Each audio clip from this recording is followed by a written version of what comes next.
What's going on, everybody? Welcome back to My Social Life. This is the podcast where you can hear the life stories behind the people on social media. I'm your host, Jacob Kelly. As always, today's podcast is powered by TRUFAN. And today is an episode of The Social Report. And The Social Report is a monthly podcast in conjunction with TRUFAN, where we sit down and talk about some of the most interesting social media influencer and marketing news from the last 30 days. As always, today I am joined by TRUFAN CMO Karen O'Brien and TRUFAN advisor Scott Purdy. Welcome back to the podcast. Yo, Jacob, is this the first official episode with you as influencer marketer?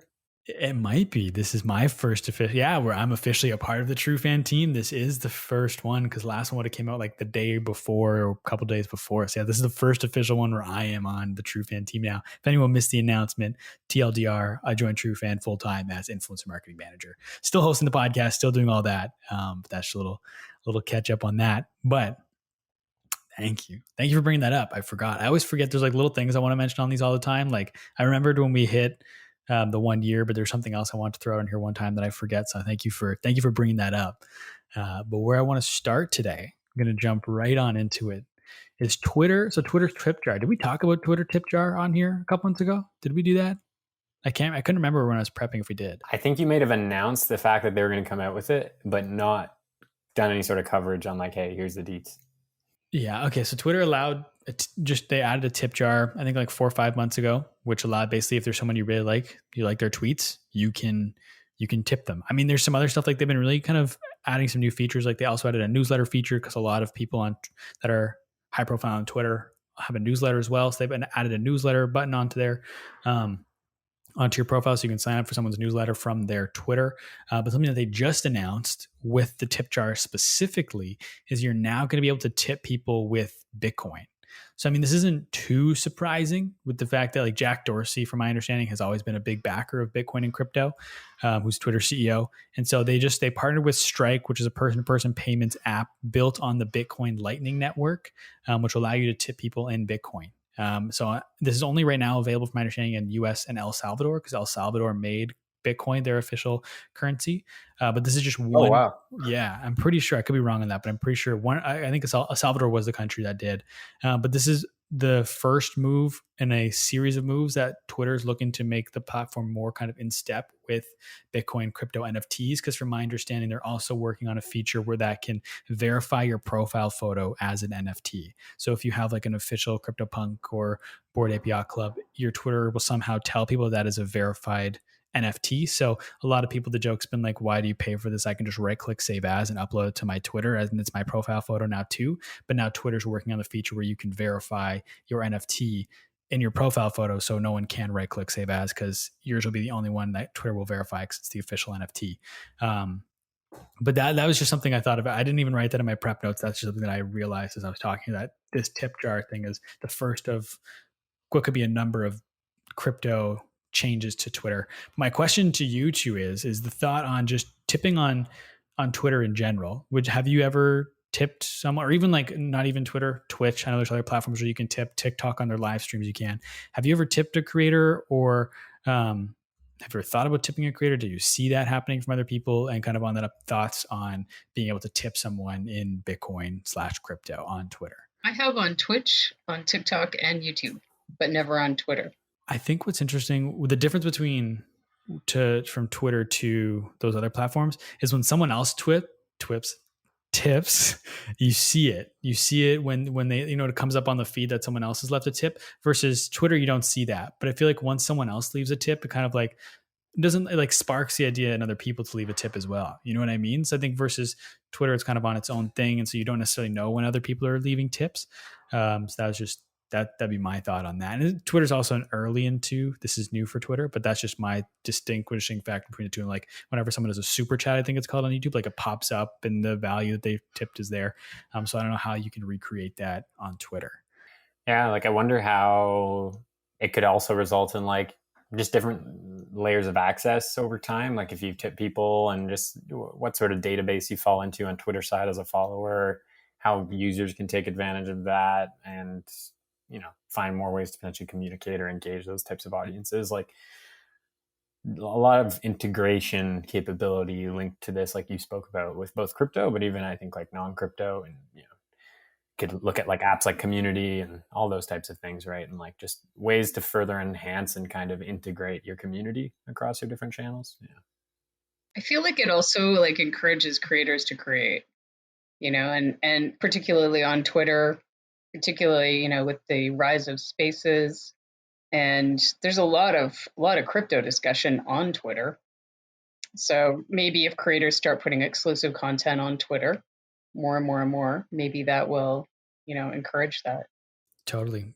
Or yeah, you could like have it where you can reply to certain tweets only if you leave a tip, or to your point, exclusive content only if you tip, kind of like Patreon type thing on Twitter. I mean, it's interesting what they could do with this tip jar, and I'm curious if you think we're going to see something similar cross over to Instagram soon, because Instagram's kind of just turned into any interesting feature that pops up on a different social network, they find a way to add it into their product roadmap. So I'm curious if you think we're going to see it cross over into other non-video social platforms. Like obviously, there's video on Instagram and stuff, but like Twitter, there's video as well, but it's primarily text and stuff. So do you think we'll see a crossover into an Instagram, a LinkedIn, a Facebook, or anything like that?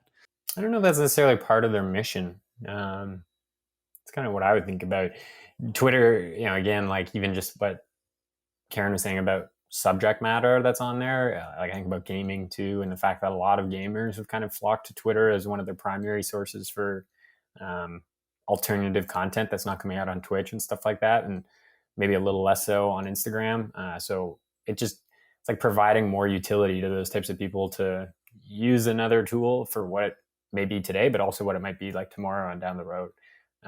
Whereas like Instagram, I'm not really sure. Like, they had to copy certain video kind of tools and those types of like creator tools, if you will, like coming out on TikTok. So I'm not really sure if they're thinking down the road of like, or path of how our creators are actually going to get tipped. Like, wouldn't they have just developed some sort of creator program like years ago if they were really interested in doing that? I don't know. Well, maybe I'll have to figure out how to put on a tip jar on my Twitter. So if anyone listening to this wants to leave me a tip, feel free. Because I don't have Venmo. There's no Venmo in Canada. I always see people putting Venmo in their bio on like TikTok and stuff. There's no Venmo. Or Patreon. If anyone wants wants to bless Jacob with a little bit of Bitcoin. Yeah, with Bitcoin for sure. Like I was telling Scott before, I might be buying Bitcoin for the first time this evening. So if anyone wants to help me on that journey, feel free. But no, so that was my first story. Do you guys have who wants to go next? What's a story you guys got?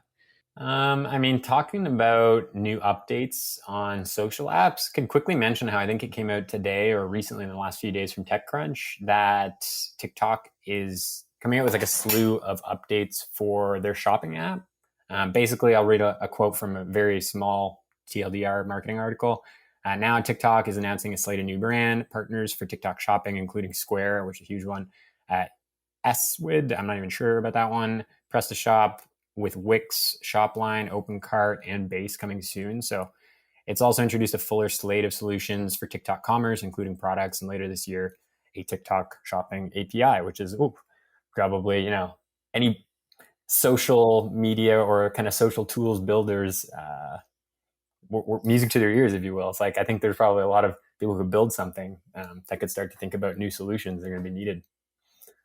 Totally. And they also, because they announced their partnership with Shopify recently, right? Like that was a couple months before. Yeah. Deal with Shopify, I feel like was only like started July or something like that. Yeah, it was recent. I think it's interesting. I think because from my understanding on Douyin, like the China version of TikTok, I'm pretty sure the live selling, maybe it's not on Douyin, but obviously live selling is a huge deal in China. It's a pretty big deal. And so I don't know if this is like them pushing to kind of make that more and more a reality here. Like I know Amazon Live is really taking off. Like I talked to a YouTuber a couple weeks ago who signed an exclusive deal to do Amazon Lives once a week for a couple of months. So I'm curious to see if we're going to see some more live shopping kind of rolled out on TikTok and how they're going to start pushing brands to do more live selling on there. Because I think that's where some of this could be heading, because I've seen such crazy success with it on Douyin in China. And if anything has success on Douyin, it's coming over to TikTok in North America. So I'm curious to see if that's kind of what they're building towards with all of this. Even live selling on Instagram during quarantine has been really rising. And the sheer number of, like, you could follow all the hashtags, right, for live selling or just social commerce on TikTok. I would say that they are by far one of the leaders. But it's kind of fragmented all over different industries, different kinds of products, different kind of sellers. But I think aggregate, it's pretty huge. Yeah, immediately, this comes to mind because it's so fresh and top of mind from Netflix. But there's a show that just came out recently about a brand, Lululemon.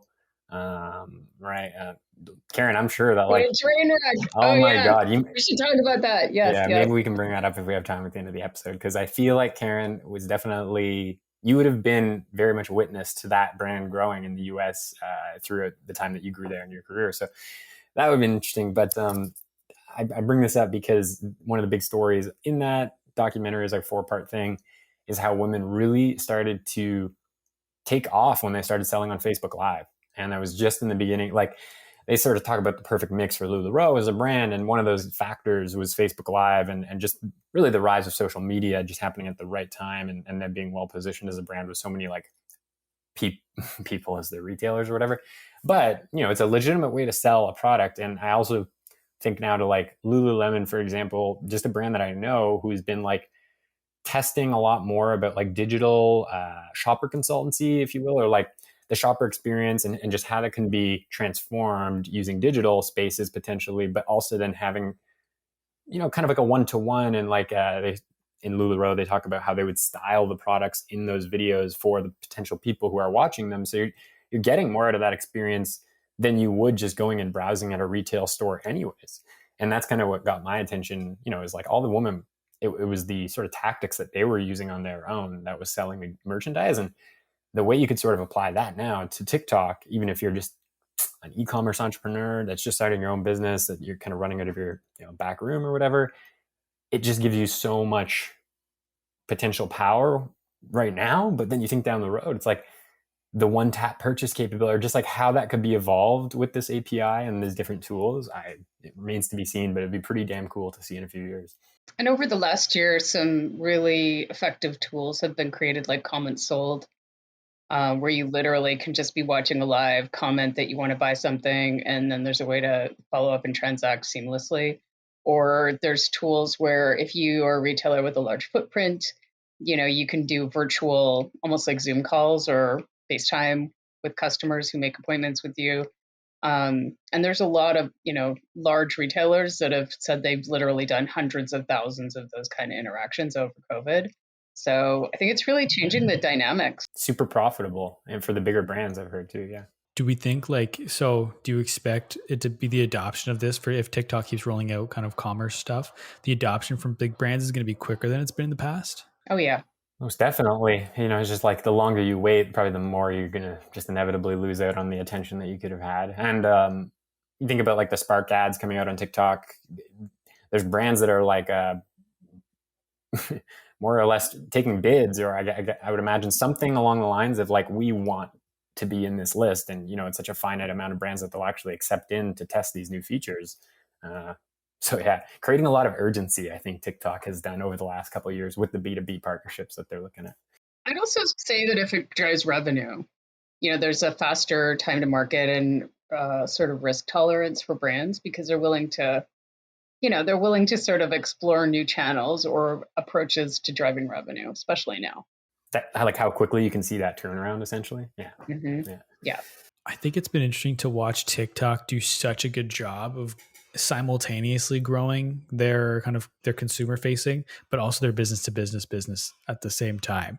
Like, they've done a very good job of making it very appealing to users and brands at the same time, versus like, granted, I know they had some time where they were building it up, but like through the pandemic, they're having crazy growth, but also really capitalizing on that growth on the business side. They did a really good job being able to do two things at once in terms of growth of the business. My estimate would be that they don't have enough people and seats to handle the type of demand that they're getting from businesses right now.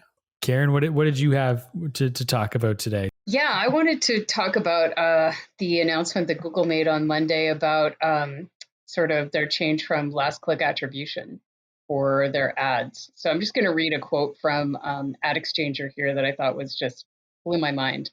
That Google will no longer use last click attribution as a default conversion model in Google Ads, its buy-side ad network. The company announced in a blog post on Monday. The change will mean that going forward, the default attribution method for any conversion touchpoint, a new product purchase page, an app install campaign, display ad landing page, will fall to what Google calls data-driven attribution, which is essentially its black box algorithmic solution that assigns credit to different impressions over time. So any of you who have been sort of on the attribution or data-driven side know that when you use Google Ads, there's a less click attribution kind of, I wouldn't even say default. It's more like evangelism. I mean, Google has built their entire model, and there's many passionate people that would argue that that is all that matters. And if I was to dumb it down, for people who are sort of not in that school, I would say that you could sort of use the analogy, and I think Jason Kanakalis used this analogy recently, which is if you're in baseball and you've got the four bases, and like Google will say that reaching home plate is the only thing that matters, right? But now they're going to say that, well, maybe all four of those bases count for 25% instead of 100% to get to home base. So, it's going to be interesting to see how people have built their careers and argued this. There's been many passionate discussions within brands about last click attribution versus something like more sophisticated data models where multi-touch attribution or mixed modeling would give you the ability to either forecast or do a very comprehensive look back to see what actually worked for you. So, larger brands that have significant spends like really do much more sophisticated modeling. But I think the key here is Google is changing its entire approach, I think based on probably the unpredictable and sophisticated kind of behavior from consumers now. It's not a straight line from, an ad to a purchase, right, anymore. And I think that entire customer journey is dynamic and changing. And I think there's probably pressure to change that. But then what is inside that algorithm is really the key, right? Like, how are they assigning attribution? Because massive budgets are going to be looking at how that attribution is assigned in the future. So it's going to change the whole way that we look at ad spend. And I think probably had some pressure from some other platforms that were driving in that direction. I just want to make sure I understand it properly before I ask any questions about it. So essentially, they're going to monitor the entire customer journey digitally and then attribute it based off percentage. So like 25% of the reason they purchased was because of this display ad, 25 was from this search ad. So they're going to be able to not just attribute it to the click, but across the entire marketing effort. Is that kind of how it works? That's the question of what is in that black box of attribution in the algorithm. We might say, well, somebody searched to see when the baseball game was happening. Somebody turned on a radio program in their car and on Sirius and heard that there was a baseball game happening 2 weeks before that. And maybe somebody saw an out of home ad talking about the upcoming season. Like, there's so many touches that a consumer can have. And, the $1 million question is, how do you attribute any of those touches? So I think there's speculation that maybe they would be counting things that they are not responsible for, but we would know that would not happen with Google because they would never do that. But I think more transparency in how that algorithm works is what will be required for people to have faith in it.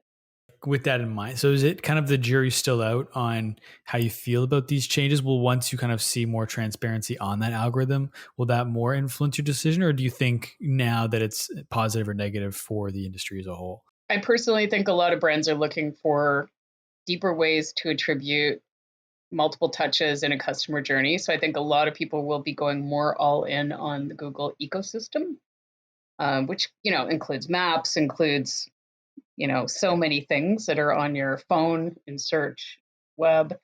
I don't know. It's interesting to see, but I'm more interested to see how those discussions change within large brands of those people who have just stood on last click attribution for a decade. Right. Like, that's, I think what you're saying is, like, it sounds like there's going to be a lot of question marks coming out as a result of the news now, because there's not necessarily a full on sense of, like, usually there's like at least a handful of experts somewhere that are like in the industry and just understand that, like, there's like, here's what's going to happen though. And like, here's why it is better ultimately for the industry and where it's going. And I think we can link to the fact that like, hey, brands need to know, how are all these different touch points really working for me along the customer journey? But in the, I guess before that really becomes like a simple journey that Google can serve right up to you, there's going to be a lot of question marks, digging, probably learning, and certain things that's going to need to happen before brands have their attribution back on track. And I think it needs to be said that most brands don't have their attribution on track to begin with. So yeah, a lot of question marks coming out. And even more because of, like, I was going to ask, do you think this has anything to do with iOS as well? Or is this like potentially just a slight little, an extra domino that like led them to just be like, look, we've been thinking about this, but we're already starting to lose track of certain attribution anyways. So maybe we should just, go full tilt. Or the announcement that cookies were going away, changes with iOS, all sorts of things have, I think, risen the discussion around attribution and risen the discussion around tracking and targeting. So I think it probably has indirectly contributed in some way, but I actually believe Facebook is kind of driving this change with Google, right? Like, right. I think if anything, you'll see ad dollars shift from Facebook into the Google ecosystem. But I'm super interested to see how it turns out. And I mean, having been on that side of leveraging the entire Google or most of the Google ecosystem, it can drive a ton of results for larger brands. Also, the more sophisticated data modeling is usually only open to people, or brands who have data scientists and, the ability to pull the levers on some very expensive analysis like that. So I guess on some level, it provides smaller brands and businesses with a very sophisticated way to approach things that they may not have been able to in the past. So that part is good. Do you think it'll be so like too? Because like I'm even thinking about like what this is going to look like when you log into Google, and it makes my head spin a little bit. Like, is that going to be too much for small brands to even kind of fully like? Is it going to make, because Google's so simple to use right now? Is this, do you think, going to make Google even like going to make it complicated to use for smaller brands?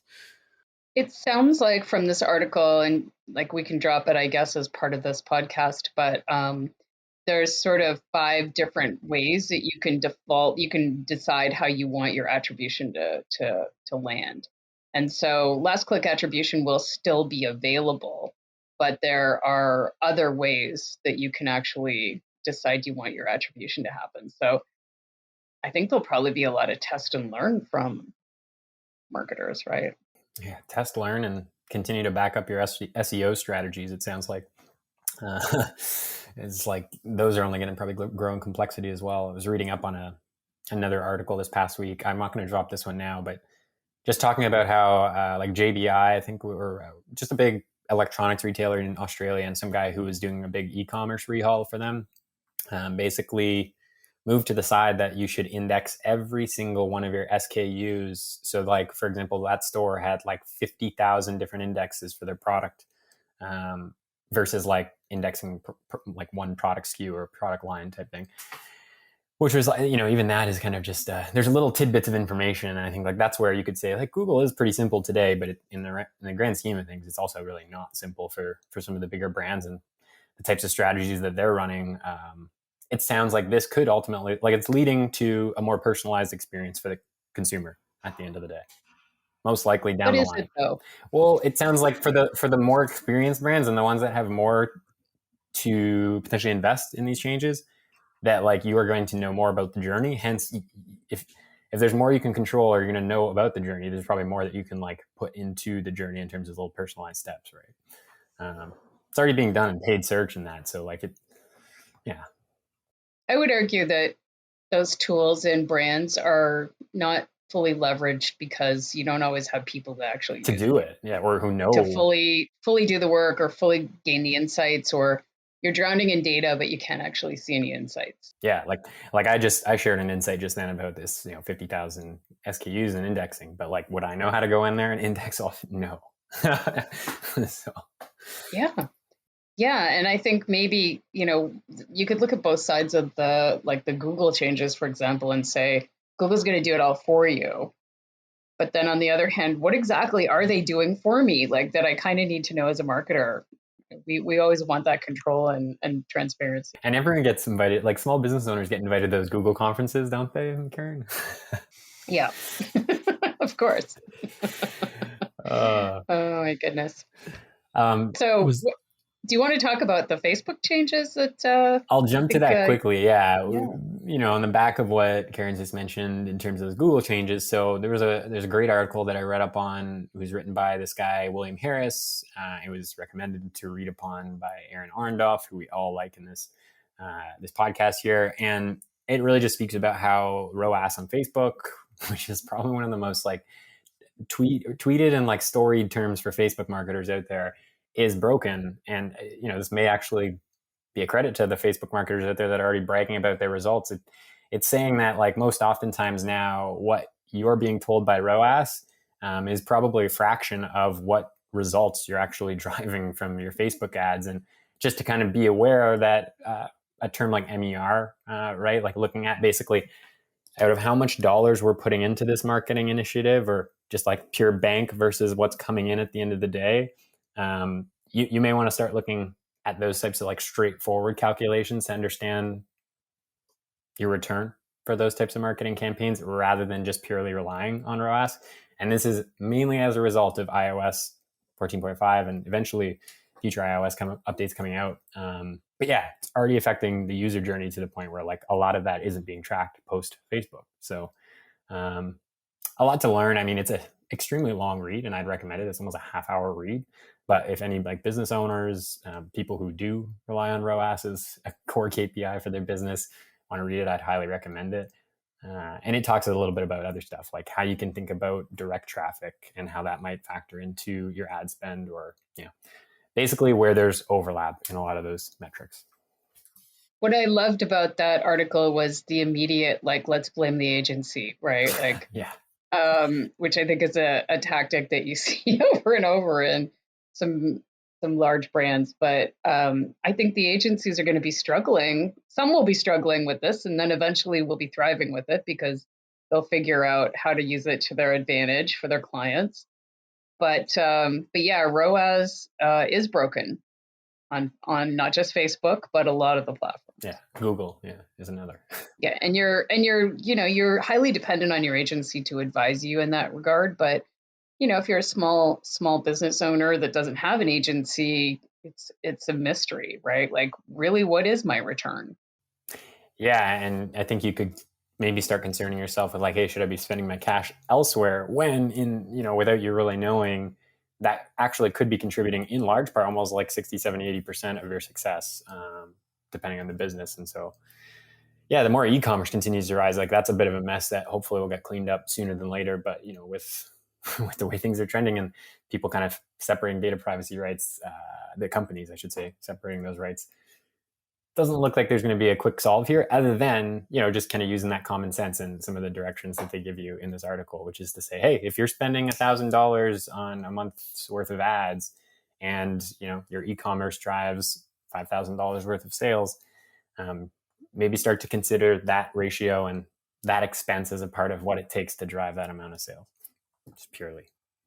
I also feel like the algorithms that are driving some of these things, if they're anything like the algorithms that are monitoring us for, community guidance and compliance and, that kind of thing, they're broken too, because I can't tell you the number of brands that I've heard of that have had their accounts frozen, taken down, ads denied in the last couple of months. I don't know what's going on with the platforms in general, but like they seem to be on this sweep of, takedowns and yeah, including some of our own. No comment. Yeah.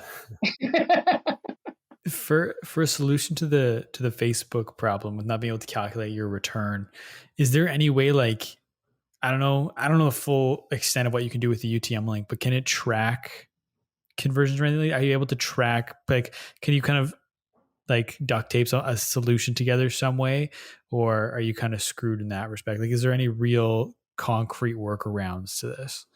Not as it relates to the iOS side of things. I mean, like, there's probably a few workarounds, but generally speaking, like to like fix it, like, no, you just got to use alternative means UTMs and like link trackers wouldn't really help you that much, because it's really just the fact that like for anybody who is using iOS on like a mobile or even like I am on all my computer devices, it's like the moment you click that ad, the attribution and the tracking is lost. And so the sort of conversion from that point in, it's like there could be a lot of Apple users still continuing to convert, but you're not getting that information feeding back to ROAS. But I mean, like if you did, like if you created a separate UTM link for every single individual ad, so then you could go into your tracking Google Analytics, you could wise? see, you could see like, you could track them on your own website, right? Because even with iOS 14, like it's just third-party tracking, right? Like I can still track people's activity on my own website. So could I not have individual UTM links for every single ad that I'm putting out there, so that I could go in and see kind of the behavior of each person as they click through on the different ads? Traffic, but you wouldn't be able to see what they did after they landed there. I mean, you'd have to have other workarounds for that. That's good. Yeah, I guess you can't track like the conversion value with a UTM link. I wasn't thinking that. Unless your conversion is traffic. Yeah. And I mean, in some cases, like you could get to doing some math, like kind of waterfall math, which is probably more a little bit of a B2B approach. I wouldn't recommend it for many B2C companies, but like you could get around to that. I would just say, something like media efficiency rate is a really easy and effective way to calculate it right now. If you're failing to, if you feel like you don't have the right metrics to support the actual conversion rate that you're getting. Although for agencies, just to back up what Karen said, that's going to be a bit of a tricky conversation with your customer, because going back on the Google principles, it's like a lot of people are used to doing things certain ways. And if Facebook is still telling you that there's ROAS, then it's going to be hard to convince a business owner otherwise, which is why we're providing you with these articles and these resources. Yes, the industry's changed. It seems like every time we jump on here, there's like some crazy shift in the industry that we have to talk about, like this, because of just with consumer data privacy. It seems like every big tech company is making changes. It seems like every other month something bit crazy is happening. So you really got to stay on your toes with all this. It's true, Jacob. I don't remember like a time where there's this many, even just across the social platforms, like regular, really like newsworthy updates almost every single month across many of them.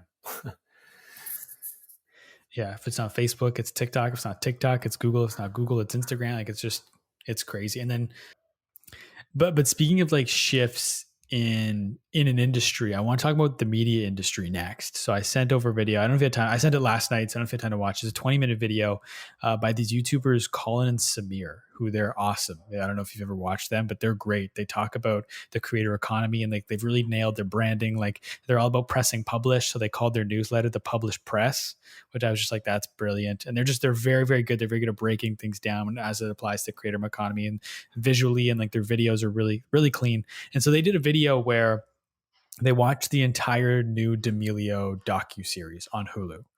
And so they said, we watched it so you don't have to. And they titled the video, The Dark Side of the D'Amelios. Obviously, like, that's like, oh, what's like, is it, what kind of gossip do they have here to lead to clicks? But the dark side that they're talking about is more so like the side that people don't necessarily expect from having this level of fame, especially this quickly.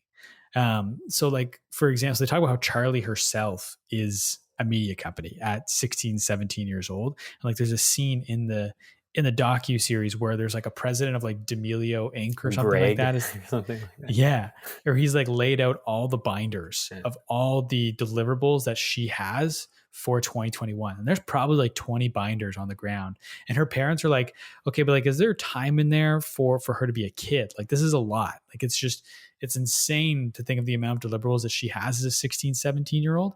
And how Colin and Samir explained in the video is they said like, the way that this media company is structured is different from other ones. And because of the way it's structured, it puts so much pressure on Charlie, who's already has pressure from just the amount of fame that she has and the attention that's on her. She already has insane amounts of pressure, but now the way that their media company is set up adds more pressure, because in a traditional media company, they said it's like a pyramid this way, where the top of the triangle, or but the top is the top of the triangle. And normally if you have the top of the triangle is like the CEO or whatever, and the rest of the media company falls under it. So the example they gave was like Barstool Sports. Dave Portnoy's at the top of that pyramid, but everyone underneath it is like Spittin' Chicklets. There's other brands and stuff like that. Like it's a media company that has a significant amount of brands that make it what it is, essentially. Yeah, exactly. And so if Dave Portnoy left, like they still have all these brands within it that would keep the company going. And you can obviously, there'll be some hit if Dave Portnoy left Barstool, but you can get someone else in there to be the head of that company. Versus with D'Amelio Inc., it flips that triangle on its head. So the point of the triangle is at the bottom now, and the bottom is Charli D'Amelio. And if you take her out of the equation, the entire media company crumbles because she is the entire media company. And even if like, so I think right now they have a clothing company, so they're starting to get more brands that don't necessarily require her, but all of D'Amelio Inc. requires Charli as like kind of like the front of that, and her sister as well. Like her sister has a significant following of over 50 million followers. But so if you remove Charli from that equation, the whole company crumbles, right? And so it flips the whole media company on its head. And like Charli is a media company. Like for example, I think the numbers they threw out there was that The Bachelor season finale did 6 million viewers. Charli gets 3 to 10 million viewers per day. So like her numbers are real when you compare them to like actual traditional media. I think it's per video, bro. Like I think she produces about 3 videos a day, and most of them on average get about 10 million views.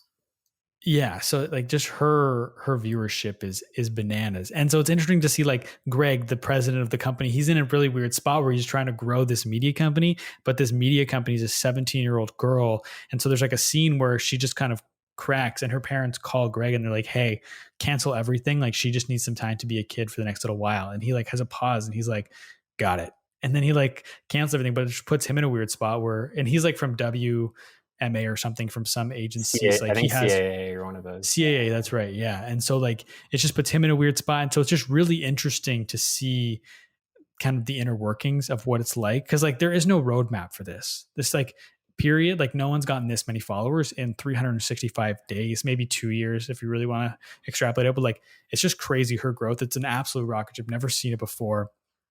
The pressure on is probably insane. And the last point that kind of made in that video was like, as someone for getting so much fame on social media so quickly, it's not like she blew up for a specific reason. Like she wasn't making videos around her passion. So now she's not on top of all of this pressure of being famous, being this whole media company. She's also trying to figure out who she is. And that's very hard to do when you're having everyone tell you what you're supposed to be. And so it's just a really interesting look. I highly recommend you check out the Colin Samir video. I'll make sure it's linked below if anyone wants to check it out. Dark Side of the D'Amelios. It's just makes you think about things in a way you probably never looked at them before as it applies to Charli D'Amelio and her whole rocket ship rise to success over this last year and a bit. A bit like the Kardashians, doesn't it? And like Kris Jenner as a momager. Like she's got to kind of have like two hats, which is like, I need to protect my kids, you know, and let them be kids. But on the other hand, you know, focused businesswoman, maybe some would say driven, right? Yeah, I think where they're different from the Kardashians, I feel like the Kardashians were trying to become famous versus they were just like a random family, I think in Connecticut. And then all of a sudden, like her Instagram, her TikTok bio used to be, I don't get it either. When she was like really like, they just out of nowhere, she just absolutely took off and they weren't expecting it. And now they're trying to like because the whole family, which I think is great, like how the whole family has to like adapt to this new world that they're in now. I mean, yeah, like adapting to Hollywood, I guess, is like, it's really just adapting to what, like having cameras follow you around everywhere. I'm sure they haven't minded like the meal adaptation per se, those types of things. I think like an interesting way to look at it was also through the eyes of like, she spoke about the, what was it, some sort of like Time magazine, or is it Time? Yeah, that she was featured like in. They're people of the year, yeah. Yeah, and just like she was worried about like who she'd be kind of like put beside, and really the fact that she was in there to begin with, like beside doctors and people that are like have really done something. And then like to go back to the Kardashians and like take that perspective, it's like I think if you're a person who's just truly just been like putting videos of yourself out on the internet, like dancing and doing whatever, that's like just normally what you'd be doing at home. That doesn't even, there's no work that you're not correlating video with work. And whereas like for years and years and years, whatever the Kardashians were doing media wise, it was all like they knew it was work. It was like work that was amounting to something. So now she has to kind of like look back at her life when the guy explained to her, her president there, like, well, here's why you're in Time magazine, you know, like, and I remember like that his statement just basically ends on like, and you've worked really hard. And then she kind of like did this weird like kind of just like double take, was like thinking to herself, like, have I worked at all? And I think that's the difference, right? It's like she probably doesn't even recognize that like a lot of people would look at what she's doing right now and call it work, but like, does she even have that perspective, you know, that it's work now? It's an interesting dynamic for sure. I don't really have much else to say about it. And it's like that video was good. And I really like how those guys use models to kind of describe the way they're viewing things or what's going on. Another one, if anyone dives down the rabbit hole and they like the Charlie video, I highly recommend. They did a video on the Hype House and the Hype House brand and how it makes sense to have a revolving group of creators and how their model of working with creators isn't like a percentage off revenue. They have a different model that they're operating on. So yeah, Colin and Samir are great. I highly recommend anyone checks them out if you haven't already. And especially if you're interested in the world of creator economy, influencers and everything, they're awesome. Speaking of some other media stuff, I found it was pretty interesting how in Marketing Brew, they shared that Heineken had reportedly in 2021 so far spent about half their US budgeted media spend on their non-alcoholic beverage product, 0.0 or something along those lines. I'm not really sure what it's called. Heineken 00 or 0.0. Now, the interesting part of that to me is, so here's a quote, like in Spain, for example, beers with little to no booze account for 13% of all beer sold. So it's a higher penetration rate in terms of like the market actually more being open to those products, according to data, but from the company or Companies Brewers Association. Whereas Heineken's research finds that in the US market, although it's growing, it's still only around 1% penetration rate. So essentially Heineken's gone, hey, we'll go ahead and spend tens and tens of millions on a white space in digital and a little bit of TV to basically get ahead of the crowd, right? Like that's what I would ask you is like, what do you think about this sort of like maybe not so prominent advertising tactic of like looking at, hey, where are people not advertising and like where is the market kind of going and how could we position ourselves ahead of the competition essentially by filling that digital white space, let's call it. I mean, in terms of the beer, it's non-alcoholic beer, right? My first thought was, were people drinking so much in COVID that they just now are sort of switching to like not drinking as much because they have to be functional? I heard a few stories of that. I heard some stories of like indulging in a couple beers a little too early in the afternoon. Oh yeah, I heard some different stories. Well, because you saw sort of the consumption go up just anecdotally, even with people just posting about happy hour at home or whatever it was, right? But it really did surprise me. As somebody who doesn't drink a lot, I definitely have non-alcoholic beer. That sounds great to me.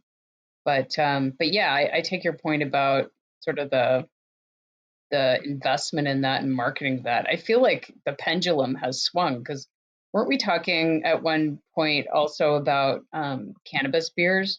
Like we're talking about like the supercharged, and now we're talking like the opposite, like healthy route, right? Yeah, right. Yeah, that's you make a good point about the timing of that. That could have been a very strategic aspect that probably went into that decision making. Is it to get to a new customer target or is it serving the same target that has changed behavior? I don't know. I'd be curious to see what their data and their modeling looks like that's made them essentially put this big bet on non-alcoholic beer. You know what I mean? Like what are they seeing that's making them want to do this right now? To your point, I think Karen, like that could very much be the reason is people are just trying to still have that beer, but not drink alcohol as much as they were during COVID. But I'm very curious to know what they're looking at that said now is the time to go all in on non-alcoholic beer. I did do a little research just to kind of go a bit further on Karen's point there before the show and like looked at just year to date a few of like the top performing advertisements that I could find on a tool.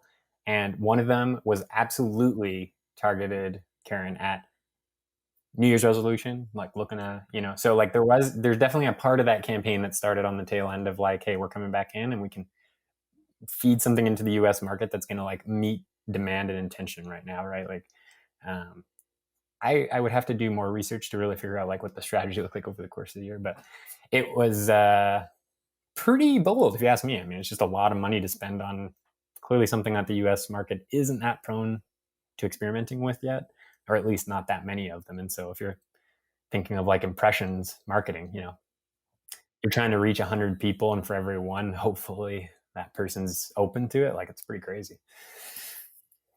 Interesting. Well, maybe we'll follow up and see who bought that product in the future.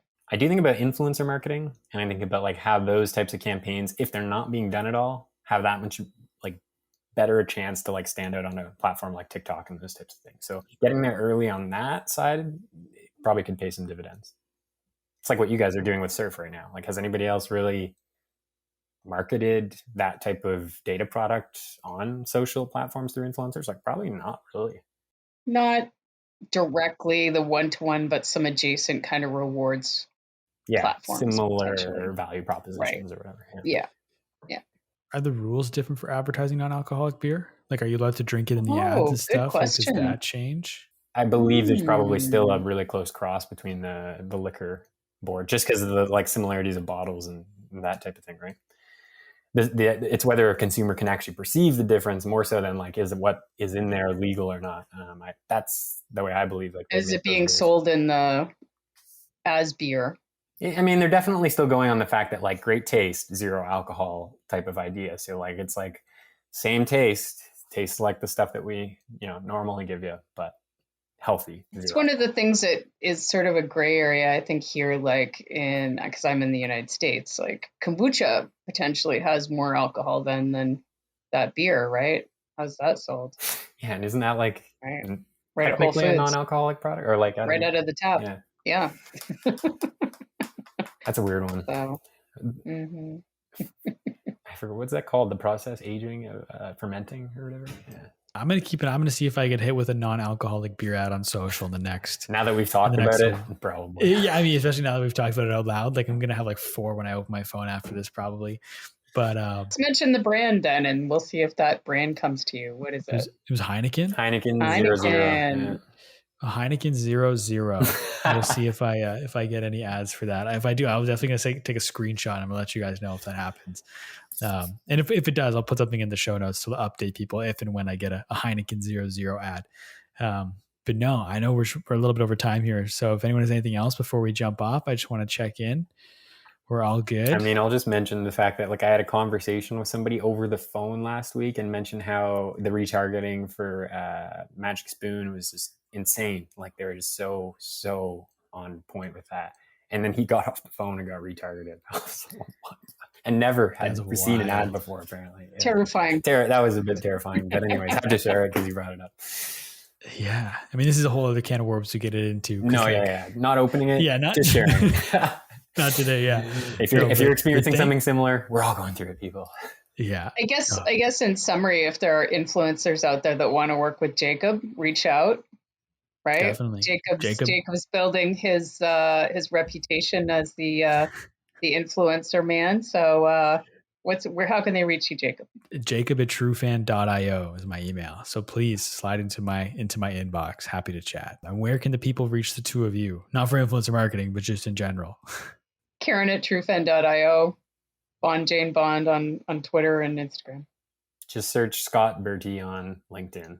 That works. Perfect. I'll make sure everything's linked in the show notes down below so people can find it. Also make sure links to everything we talked about, all the articles, the videos, it'll all be linked down there if people want to do a little more digging, a little more learning and research on what we've talked about today. If anyone wants to follow me, you can find me everywhere on social media at the Jacob Kelly, or an email for influencer marketing, jacob@trufan.io. As always, today's podcast is powered by TruFan. Thank you once again for listening, everybody. We'll talk soon.